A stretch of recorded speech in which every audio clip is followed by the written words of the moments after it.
this old Clarion car phone. I bought this from a shop called iParts, which is sort of like Up Garage, but it has pretty much just full of junk, but it's called junk, like this sort of stuff. I bought this a couple of years ago and it's been sitting on my shelf for ages. I don't know which car I'm going to put it in, but I just wanted to get it fixed up and see how it looks. So it was cool. I thought it was cool. It was still all in the box and stuff. Basically, this is from before like mobile phones and that were common. So this is like a phone that actually like hard mounts to your dashboard and it just works like a normal hand phone. So it looks like it's pretty much got everything. These are like the warranty things to fill out and send back to Clarion to say that you've got it and you want to start your warranty. There's this box that goes under the dash. Obviously there's the base for the phone and the handpiece itself. This has obviously been sitting in someone's car for ages, and the biggest thing with it is the yellowing. So it's obviously supposed to be this white colour that you can see under here, and it's turned this like horrible brown colour. So that'll be the biggest one to fix. It looks like, I think the one thing it's missing, or maybe is supposed to have, is a chip that goes in here. And if you look at the picture on the front of the box, it just says, I'm trying to zoom in here. On the front of this box it's square and just says ROM, whereas this one is square and has a plug, and there's no plug on the one on the box. In this bag with all the spare bits and pieces, there's this sticker which says ROM on the top of it and fits into this square space in the front of it. So ROM, I'm guessing it's like memory, like a Game Boy ROM or something. It's like an old, that's like the style of memory. I'm guessing you meant to put a memory card or something in here that's either like your SIM card equivalent, because I don't know, I can't see anywhere where like a SIM card sort of thing would go to actually make it work. So I'm guessing either that goes in there, and then you put the sticker over it, or like a memory card with all your phone numbers and stuff goes on there. Because this has like a memory card, like a phone number memory thing. But other than that, it looks like most of the bits are here. Like it's obviously been in a car because there's Velcro on this, and the handset's all like faded and yellow. Well, one thing that's definitely not going to work on it is on the box here somewhere. It says, one of these, memory backup, oops, on here, memory backup using lithium power supply. So that's the sort of like little lithium round button cell, I'm guessing, that you get in like a computer power supply. I'd say it's 100% chance that that's definitely dead, so you have to replace that to start with. But the biggest one I want to try and fix is, yeah, the yellowing. The phone just plugs into the front of this box, and then it's just got 12 volts going in the back of it. And it's interesting, it doesn't say 12 volts, it actually says 13.7 volts. So like bang on what your alternator would be running, which is interesting. Normally car stuff just says 12 volts on it. I wonder if it would actually, oh there you go, on the label 13.8 volts. So we'll try to put 12 volts on it, see what happens. It does when we turn it on. Oh, it's making noise. Oh yeah, so I don't know if that comes up. The keypad and stuff is all lit up, and it's got a number in there. Yeah, there's a number gone. So as far as the buttons on it,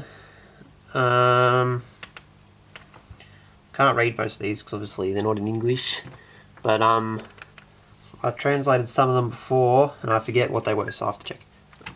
But basically this one of these was like recall to like bring up a number. This one sort of works like a shift button, so you can see all these have different buttons in the corners. In focus. So like I can press it and then bring up, wait, this is cancel. I know that one's cancel. So I can bring this up and it goes C, and then it goes F, so that's F5, F6, F7. Then on the back here, it says what each of those F things would do. On the bottom piece, this is to go from this like speaker phone to the handset, so that's in speakerphone. Don't know if you can hear that, but it's making just like white noise at the moment. If I press this now, I thought the sound might come up here, but it doesn't. This is obviously the volume for the handset. That says auto and something else. And yeah, it's pretty much just a phone, but it goes in your car. I was hoping this signal meter thing would light up, but it hasn't. But we'll find out.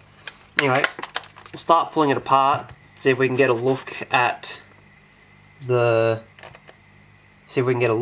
lithium battery and if we can replace it, and we'll look into getting rid of this yellowing on the outside of the case as well.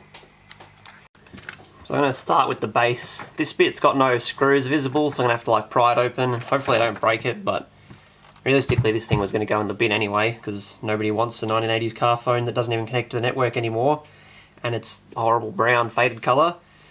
This is held together with Torx security bits. I say like security in inverted commas because most of the regular Torx sets are security sets now. But we'll take the back off it and see what we got inside. Inside of a screwdriver is pretty easier. Got my fancy Red Bull Racing set that I bought in Japan a year or two ago. This set, the shop that we got this from, when we went into the shop, they were actually having a special that was, I forget, it was 5 yen or something for every kilometre away from the shop you've travelled. So people in Japan don't seem to actually do a lot of travelling outside like their home area. And then we turned up to the shop, we're like, we're from Australia, so yeah, it ended up being, I think the guy said it was a maximum of, I forget what the maximum was, whether it was a percentage or an amount, but we ended up getting a pretty massive discount off the tools that we bought, which is pretty funny. And the dude was pretty happy to have some like people from another country in there in his shop. It seems like the shops there, the people have a bit more of a like personal attachment to the shop, so it's not just like, oh yeah, some Australian dude turned up, whatever. He's like, oh, like cool people from somewhere else in my shop, like, oh, have a look at this and look at all the stuff I've got. And yeah, he was really excited, so I bought that. This is a Worth WeHa set. It's normally green, but they had this cool Red Bull one, and with the discount it was the same price as the normal one, so I was like, oh, I'll just get that. So this is open. You can see it's definitely not, I'll zoom in a bit more. It's definitely a lot not laid out like modern electronics. There's a lot more like large circuits in it. Like the components are a lot bigger. There's no surface mount stuff. Well, there's one surface mount thing down there, but there's like really no surface mount stuff. And the boards being all separate and vertical, like it's just not laid out the way a modern thing is laid out. Oh, that's the thing I was looking at, whether this actually has a button or it's just a spring, and it does, it pushes this little blue button, so it does know when you put the handset down. There's a little orange light there that comes on. I thought that might have been a light sensor, but I guess it's just a light, and it uses this blue button to detect when you've put it down. So I've got to remove all the electronics from this so I can do the thing to get rid of the yellowing. I've also got to remove this little plastic screen, which unfortunately looks like it's glued in, so hopefully that doesn't cop any damage getting taken out. Yeah, like I said, realistically this is worth nothing. I really want to fix it, but if it gets damaged, then I gave it its best shot as ever being used again. So look at this. This stuff looks like it should all just slide out. Oh yeah, that's pretty convenient. The speaker's held in with some little screws down the side. This screwdriver is stuffed. Oh, this is like a little tab thingy that holds the speaker down. So I'll put all this stuff to the side. I have a little tray, can go in this paint tray, can have the screws in it. So there's one screw. It's cool. The speaker's actually a Clarion branded speaker as well. I guess Clarion is like a stereo sort of stuff company. But pulling newer stuff apart, you definitely don't get a lot of you don't get the sort of everything is like a name brand made by the company. It'll all be, this board will be made at a different factory and the speaker will be made by someone else, and it's all just screwed together by the company that puts their brand on it. But this, I assume, is all, it says made in Japan on the back of the box and stuff, so I assume it was designed by Clarion, the parts were manufactured by Clarion. The components wouldn't have been made by Clarion because they don't make components, but I assume they'd all be brand name components. See if we can see a brand or anything. Yeah, so this little black, where's my hand gone? This little black chip down here is Toshiba, Toshiba. Can't see a brand on this capacitor. But yeah, I'd assume most of it's going to be good brand name stuff. I looked up this phone on like Google and eBay and stuff. It's called a where'd the box go? It's a JC-9200A, and I could not find a picture of it or a single speck of information relating to it. So no idea how much they were new, no idea exactly what year it came from, but I guess it's like 80s, late 80s ish. and I'm guessing it was probably pretty expensive. This rubber block thing on the back here, I'm trying to get off at the moment. I assumed it was like a plug where another, like just a cap where another phone handset would have come out, but it's got like a thing on the back of it, so I'm not sure what it is. It's got a lot of wires going into it. It's either a plug with like a rubber bung on the end of it, or it's something else, but I don't know what it is. I thought it would, yeah, I'm surprised there's anything under it. See if we can pop it. It looks like a rubber cap, so we'll see if we can pop the rubber cap off without breaking anything. We'll try the bottom first, so if I do put a mark in it, the mark will be, oh yeah, here it comes. Oh, it's the, that's weird, it's the same plug as this. It's the same plug as this end, which is the end that plugs into like the silver box, so you can plug the handset back into itself.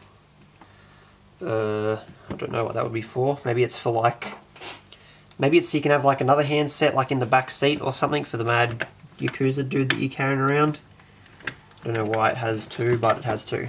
Everything is confusing. I wonder if we could unplug this speaker, because the speaker is picking up crap off the bench. Oh yeah, the speaker plugs in over here. This is a bit hard to work with just because everything's all got big wires attached to it and falling off the bench. But we'll unplug the speaker. So the speaker is in series with the headphone port thing. So this headphone port thing, if it's in focus, which is not, I've got to unscrew this little ring on the outside of it to get the to get it out. So I'll get something to try and unscrew that with.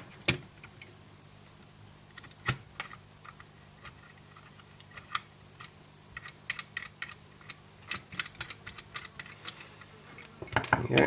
The ring can go in my tray. The headphone port should come out.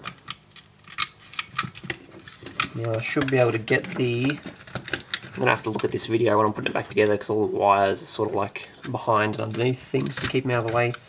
I should be able to get the speaker separate now. There you go, so the speaker was pretty heavy and dragging everything off the bench, so I'll remove the staples and bits of stuff that have stuck to the magnet, but that's out of the way for now. This plug thing I'm trying to remove does actually plug into this motherboard part, so we'll remove that. I'm definitely going to have to look back at this video to work out what the hell I've plugged into where. This cable that goes to the other handset, or goes to the handset also, comes out. Oh, I don't want to pull the wires, it's hard to actually get a good grip on it. Whoop, there's one.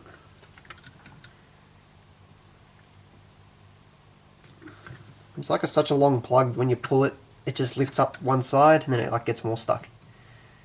That makes life easier now, so the handset is now separated and the speaker is separated, so we can just work on this bit. Actually the only bit holding this in is this plug, so unplug this, and our brain board is separate now as well. Back, this is our volume slider and stuff, just moves this plastic bit in here, which one side is this switch and the volume one operates on this linear potentiometer.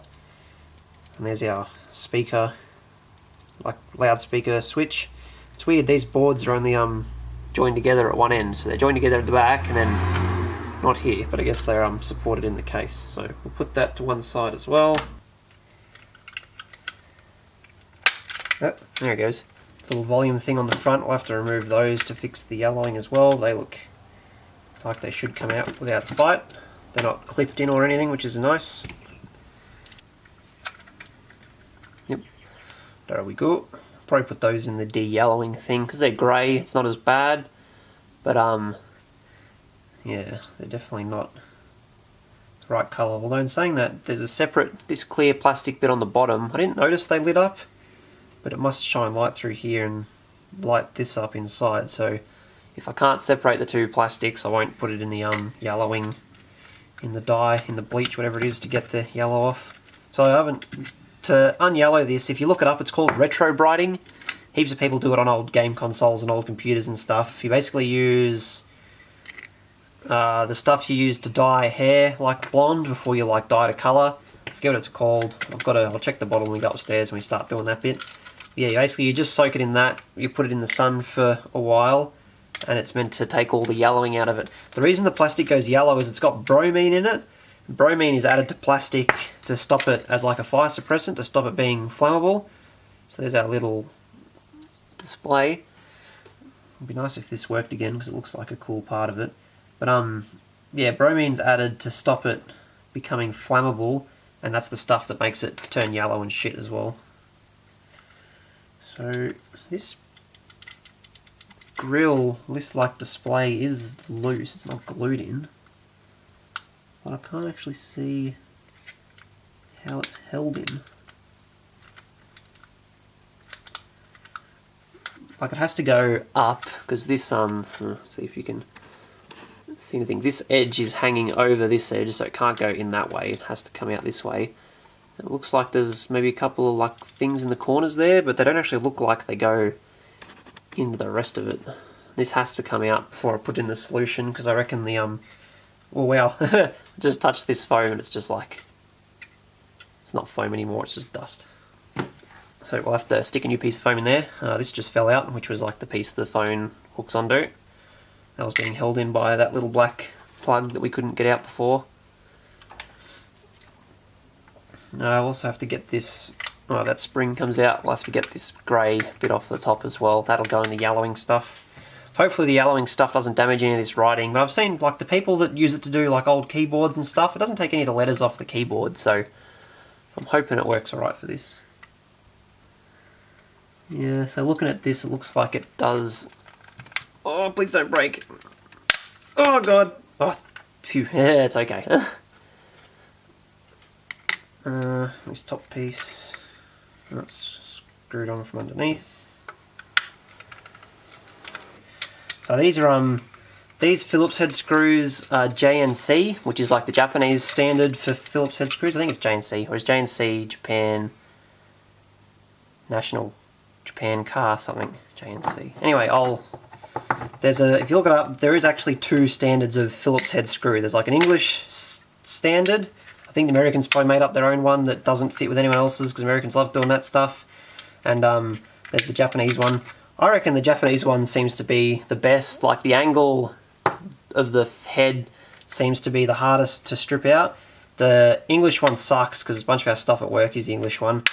I remember, I forget what I was watching, they were talking about the old, when Honda motorbikes started coming to England and the crankcases were held together with the Japanese style Phillips head screws, but obviously none of the English people had come across these Japanese style screws, and so every single Honda motorbike had the shit stripped out of all the screws on the crankcase because no one had the correct pitch screwdriver, because no one really thinks about the right size Phillips head. You just sort of get one that looks roughly correct and you stick it in and you use it. No one no one uses Imperial Allen keys to undo metric bolts, but because you can sort of get away with it on Phillips heads, people love using the wrong Phillips head screwdriver for stuff. This has got a little foam block on the back of it to help spring that forwards, but we can just glue that back on laterwards. So this has got a number on the top. It's not a casting, like a mould number. I was hoping there'd be a mould, like information on the mould on the inside of it, like a date, but it seems like we're not going to be getting that information, because it'd be really nice to know how old this is. There is a little clear window there, but you can see on the back it's like it's gone over two plastic pegs and they melt the pegs out, so we're not going to get that little window out. But to be honest, if that little window goes foggy in the yellowing stuff, it's not really going to bother me because it'll still light up and you can hardly tell. So I'll see if I can remove these two brass things, and I'm guessing they're pressed in, but they'll be right anyway. So yeah, that'll be, bottom section is ready to go into the solution. Now this is the bit that I'm not going to enjoy, trying not to put screwdriver prying marks into the case of this thing. If that little lithium battery is in this portion of it, it'll be in here, but I would assume that that little lithium battery I was talking about that's on the box does the memory. Battery's probably going to be in the big silver box piece in the base. So if you can see, I don't know if you can see it on the camera, it looks like there's a slot, like a deeper slot there, and deeper slot just there, so that's where we'll try prying it from. I really like some plastic pry tools. That's something I'll have to apply. Just remembered I've got these, which are like trim tools. They're not really like electronics plastic prying tools, and they're probably not going to fit in any of the slots, but we'll give these a go before we get in there with the screwdriver and destroy everything. Oh yeah, that's progress. Oh, please don't crack. This plastic's like really old and brittle as well. There is definitely no screws in it, so we'll just have to work our way around with this. Hope we don't destroy something.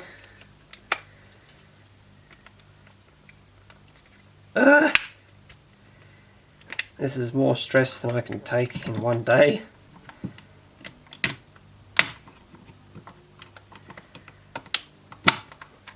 So it looks like this top bit's coming off separate to the bottom bit, but it looks like the top bit's not going to come off until the bottoms come off as well. Oh man, please don't break.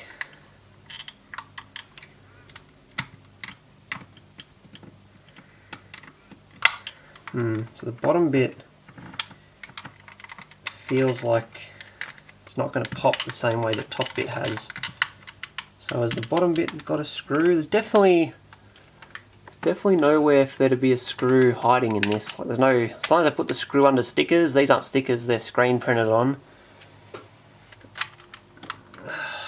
Don't break.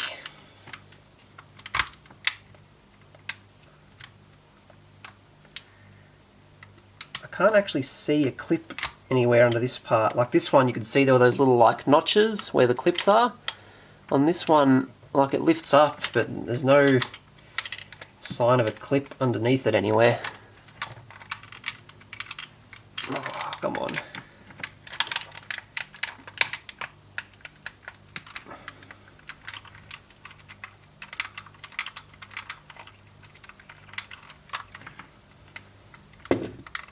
Oh. Oh, okay. So this bit slid down. Now I'm guessing this will that slid down. There's a screw under there. Now this is lifting the circuit board, even though I've undone that screw.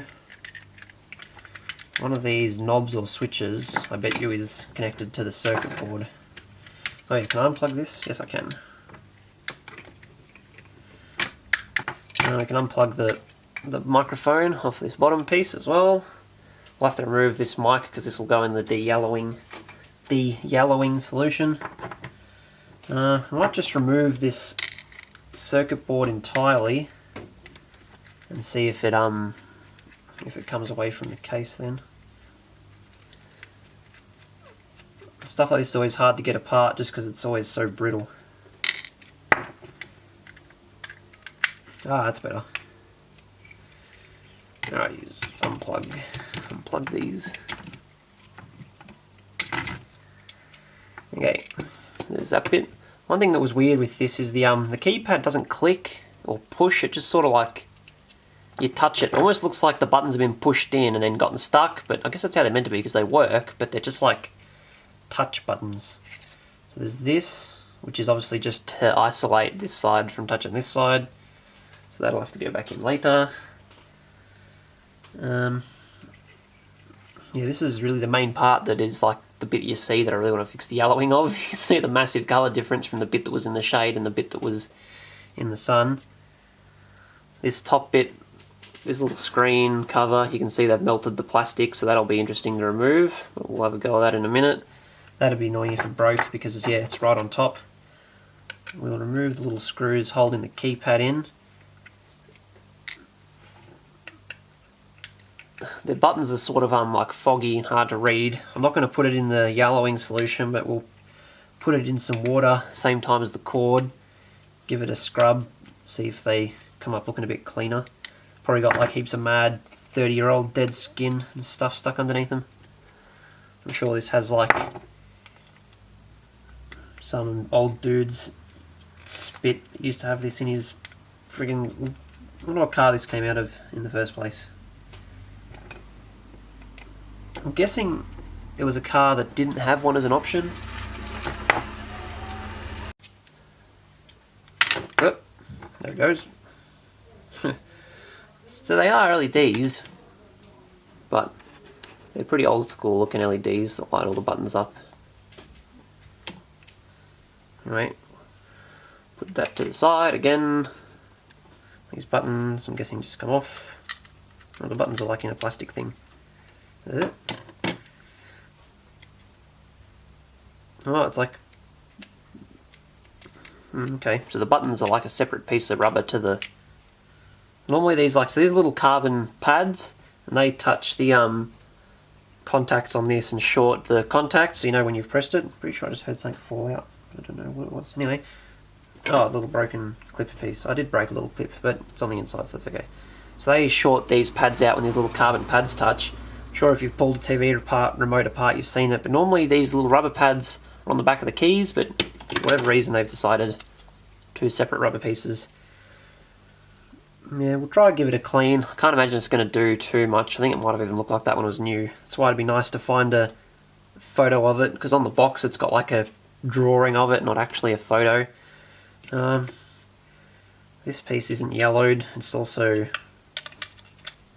This piece isn't even visible from the outside, so that'll be right. It doesn't need to go in the yellowing stuff. Remove this little circuit board out of the back here.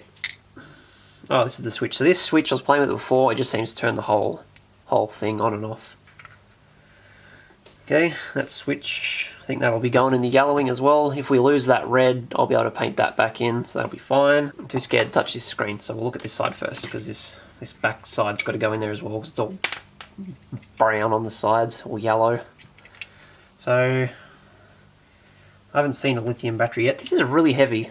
I'm guessing it's the speaker in the back here because the weight's in the top, but it's a lot heavier than I expected it to be. I'm also not sure how delicate these screens are with no cover on them, so I'm just going to try and not touch it. I'm guessing it's just a LCD, like a calculator, but I feel like I have memories of touching them and it like leaves a black fingerprint on it, and then it's just ruined forever, so let's not touch it. I've also sort of given up organising my screws, and they're all just going into this same tray now, so I'll have to work out which one's the right length for what when I start putting it back together. Are we free? Kind of not really.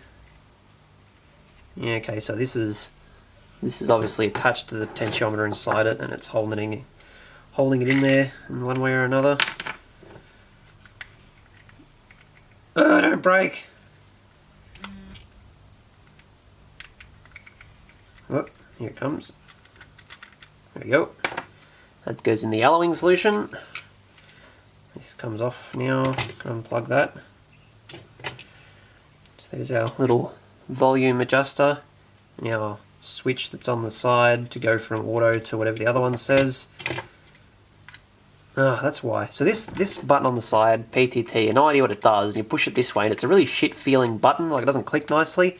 And I can see why now, because this is the button that it pushes here, like vertically, but so it's a vertical button, but you're pushing it sideways, and it sort of works like this with a little lever, and so that explains why this is such a terrible feeling crap button to click. And right here is our lithium backup battery. So I've got a couple of these floating around at home, because, is there one sitting here? Oh, yes there is.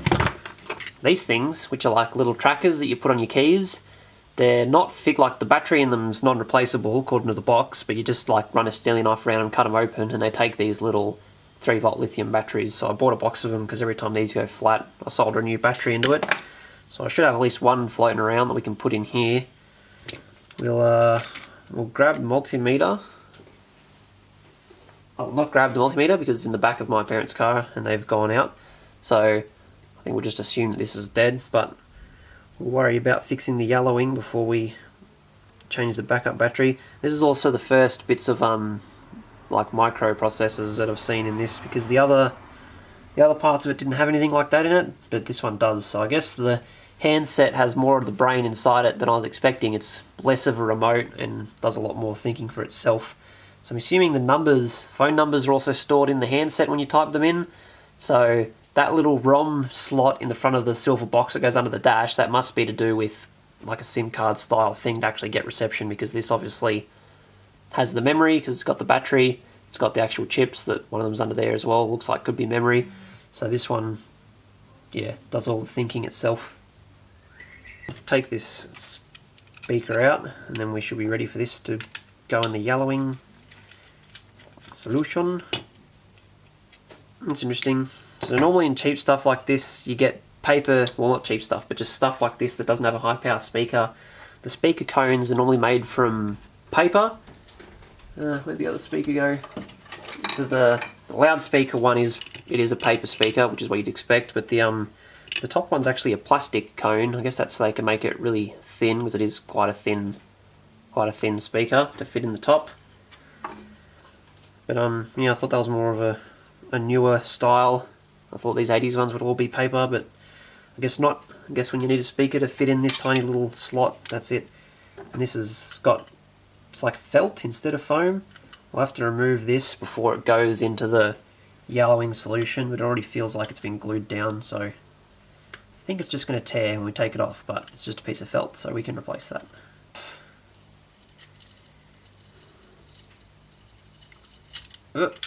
Yeah, it's good enough to go be put back on.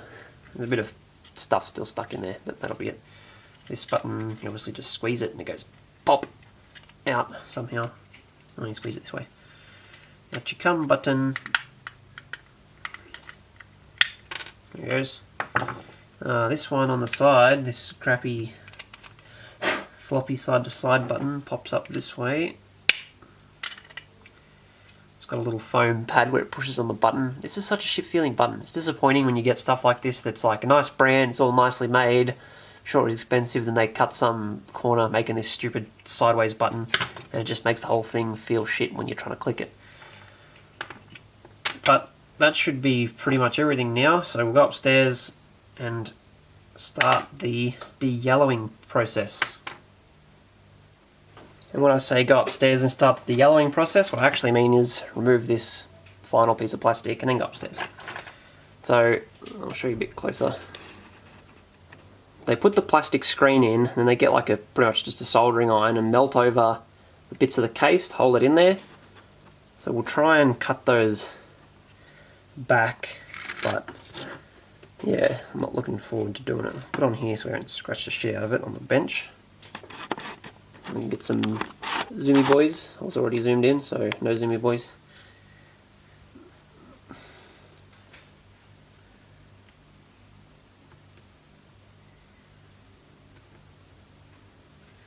So this looks like they actually clicked, like this is a little wedge here, and it looks like it actually clicked over in the first place when it was new. I'm guessing this is something that would have failed like quality control testing or something, and they were falling out. We'll bring you a bit closer. Come on, camera stand. Come on. Because you can see here it is designed to like click over, and then they've had to melt it anyway, so I guess it's bad to see that they designed it badly, but it's also good to see that they like picked up that as a problem and then rectified it, instead of just going, just sell it anyway and all the screens can fall out. It's not our problem.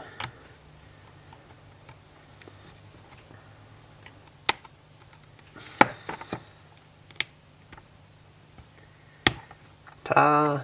Ah, look at that, it's not even broken. Now we can go upstairs and put everything in the yellowing stuff. So this is the stuff I'm using. It's for bleaching your hair, and it's 12% hydrogen peroxide. I think you basically just want the strongest stuff you can get, but in Australia I think 12% is the most you can buy over the counter. That's just from like chemist warehouse place. You definitely want to wear gloves touching it, because it's pretty nasty stuff. So basically I'm just going to apply it with a brush, and then we'll stick it in a Ziploc bag and put it out in the sun. And it's got to sit in the sun for like a couple of hours, and you'll see it start to change the longer it sits in the sun.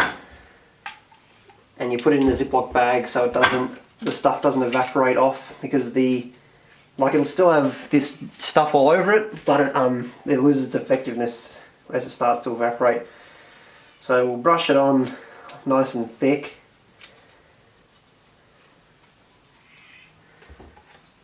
You don't want to get this on like your clothes or anything, because anything it touches it'll bleach back to white pretty much, including your hair, because that's what it's for in the first place. Unless you want your hair bleached, I guess, then you do put it in your head. This piece, the yellowing's not as obvious. I don't know if you can see it because the sun's shining the wrong way, but you can see the diagonal line there where it's sat under the little hood. It's most obvious on the pieces that were supposed to be white, but we'll do these bits as well. I guess if you really couldn't get the electronics out of something, you could brush it on really carefully, keep it away from the electronics, but you're probably still better off removing as much stuff that you don't want getting hydrogen peroxide on it as possible. Ah, far out. I've just chucked it out here in the sun. I'll have to come out every now and again and spin it around and move it, try and keep the shadows off anything. Hopefully this storm that I can hear in the background stays away long enough to at least get a start on things. So it's been an hour.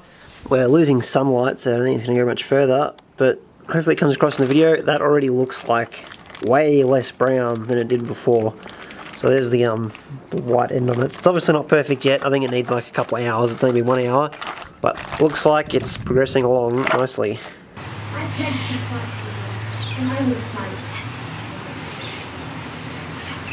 Okay, so we're sitting outside all day today. I've just taken it in, given all the bits a quick rinse. It's made a massive difference. I've never used this technique before. I've just seen other people do it. But there used to be like a shadow around this button of where it was sitting. That's completely gone now. You can see the line from the original colour on this to the the fresh colour now is pretty much, you can't see it, like the whole thing's back to the original colour. And the yellow, like the grey pieces are just all grey now, they're not sort of brown on the sides. If you remember what it looked like in the video before, it's worked pretty well. So the buttons are pretty manky looking as well. I'm not sure, they look, I think most of the faded, like the fogginess on them is from sun damage, but I don't want to put them in the solution that we put the phone in, 'cause I'm not sure how this rubber will handle it and how the printing is. It looks like the buttons are printed onto the back, the actual writing. So I'm just going to give them a scrub with some soap, and then however they end up, that's how they end up. Because I don't want to damage them with the solution that I used for the rest of the phone. The cord's super manky and dirty looking. I'm going to try and not get the ends of it wet, but if it gets a little bit of water it'll be fine, because we'll let it dry before plugging everything back in anyway. Okay, so turn this off. That's this bit here I just did, that's stronger soap and a coarse brush. That's coming up nice and white now compared to what it looks like. So I'm using whatever this is. It's not, the other stuff I was using was just shampoo. This is actually like floor scrubbing stuff and a Scotch-Brite sponge. So we'll keep working on this and then almost ready to put everything back together. So after scrubbing it a bit and pulling it through the sponge, the cord's now nice and shiny, but it's lost its a lot of its coiliness. It's not a nice tight coil anymore. So what we do to fix that is get something that's the right diameter to wind it around. So I found this bit of threaded rod, but anything will work. We wind it tight around the thing that we've got that's the right size. And after we do that, we just run it under hot water and the cord will stay back in its nice tight coil again.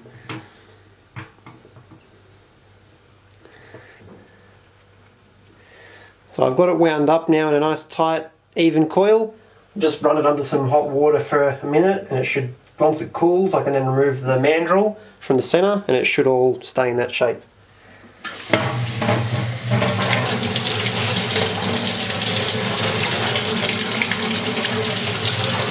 So the cord's pretty much too hot to touch now. Leave it wound up to cool down, and then once we slide the piece of rod out it should stay coiled like new.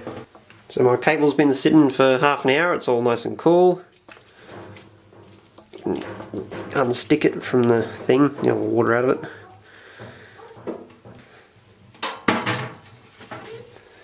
Yep, and it's back to being a nice tight coil now. So while we're waiting for our cord and stuff to dry, I've got this, which is the panel out of the handpiece. This lithium battery is the one that does the memory.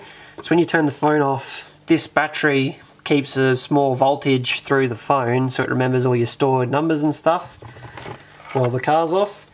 The battery is a small lithium one. You find them in like motherboards and stuff as well. They're meant to be, I think, 3.7 volts. So we'll get the multimeter in and see what we're getting out of it. 0.026 of a volt. So it's pretty safe to say that's very flat.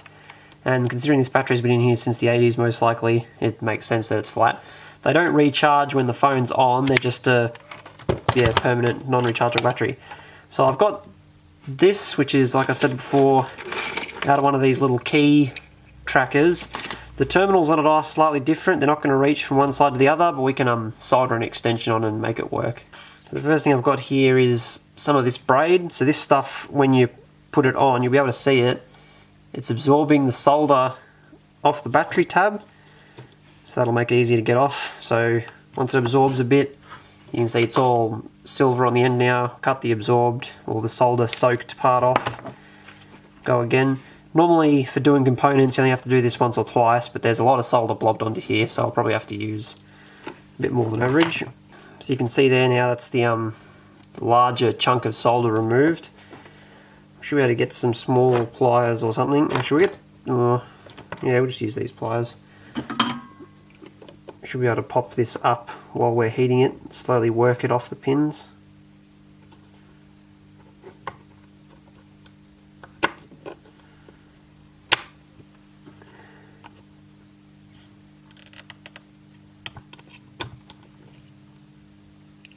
Alright, that's both pins off. Turns out it's also double-sided taped to the little CPU thing that's underneath it, which is not ideal.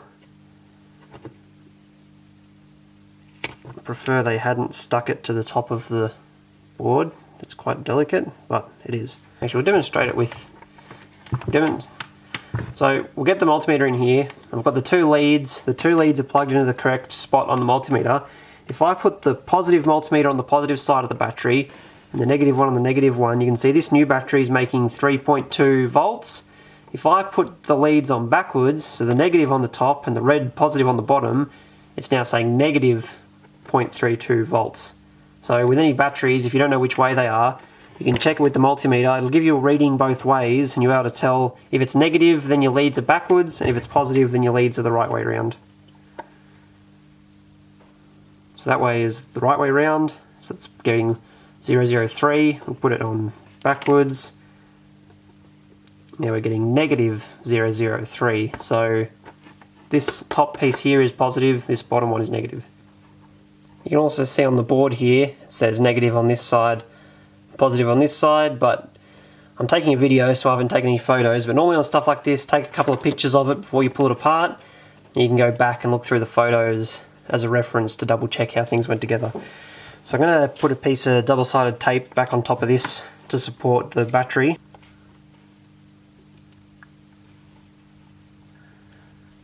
Can solder them onto the ends. I thought I might have had to add a little extension wire or something, but we'll be right just like this. Yeah, so that's our backup battery replaced. So now when we store phone numbers and stuff in it, they will stay in there permanently. Not that we plan to use it as a phone, but it's nice to know that it's been done. It's weird this goes this way. I feel like this square piece with the hole for the screen should be up there. It really looks like it should go that way. That one doesn't quite line up, and that one doesn't quite line up, and it definitely came out up the other way around. It really looks like that square should be up there, but that's not how it goes, so whatever. We've got the buttons now. Now, you could, if you were having problems with the buttons, you could go over and clean all these little pads and clean these pads, but the buttons all felt fine, and there's no, like, you can see build-up and stuff on them normally, and there's none of that going on, so I think this is fine to just put back in as is. Doesn't need any fixing.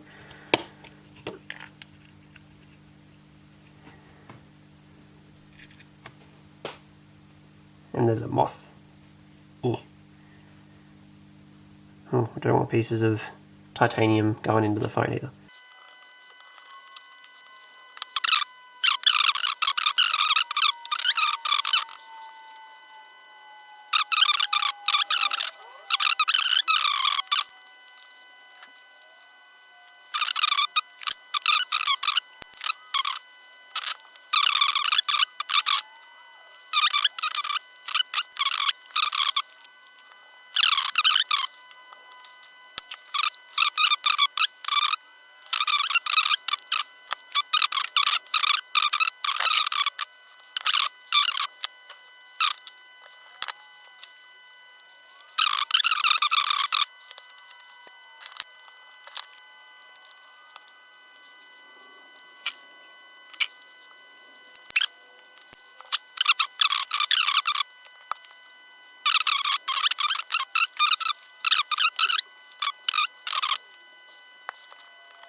shit.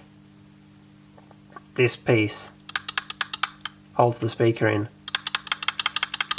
Fuck. Okay. Is it worth pulling it apart again? Yeah, probably.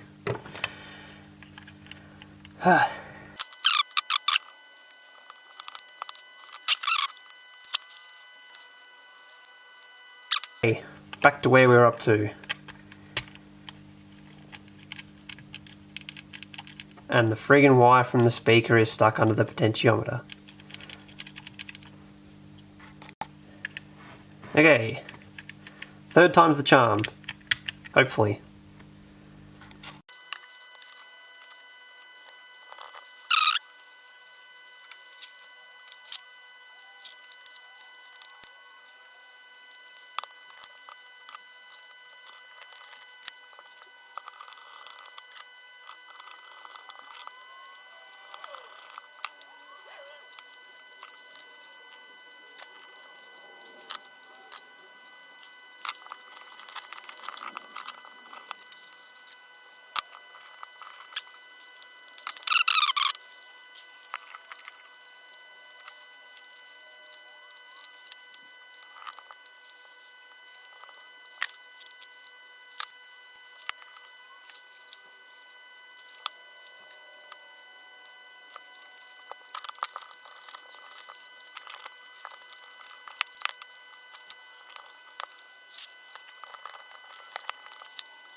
That's mistake number 4.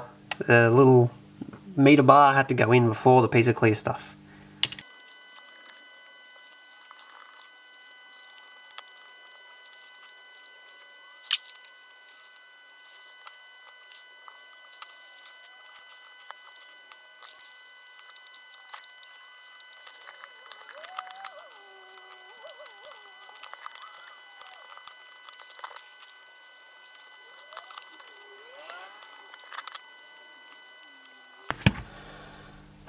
Mistake number 5, I think. This one is in its slider. This one, can't really see down under all there. This is stuck in, so out we all come again.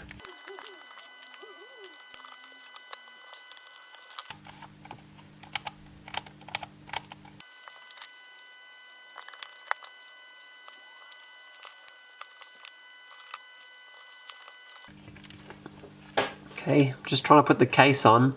You can see this board's sitting higher than the other one. I can't quite see, there must be something underneath it. I can't quite see what's stopping it going all the way down.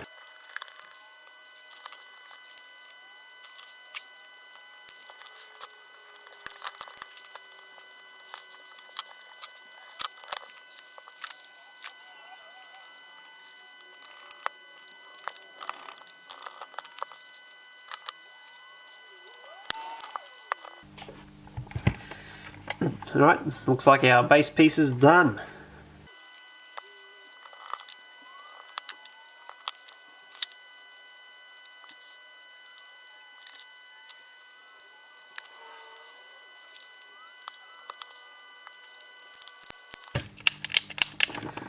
There we go. Handpiece looks nice and finished. So, looks like we're all done. In the end, I had one screw left, and it's one of the little tiny ones that went on the back of the keypad, so I must have missed a single hole. But to be honest, I'm pretty happy with one screw. Also just noticed this is still sitting here, which was off the back of this spring, and I will now take the phone apart again to put it back on. Okay, now all the parts are back in the phone. It looks 100 times better than it did before. It's not all yellow. We'll connect it to some power and see if it actually works or not. Moment of truth. Nothing happened. Oh wait, switch on the back. Hey! It made a noise. The screen is on. Where's my light? I might turn this off.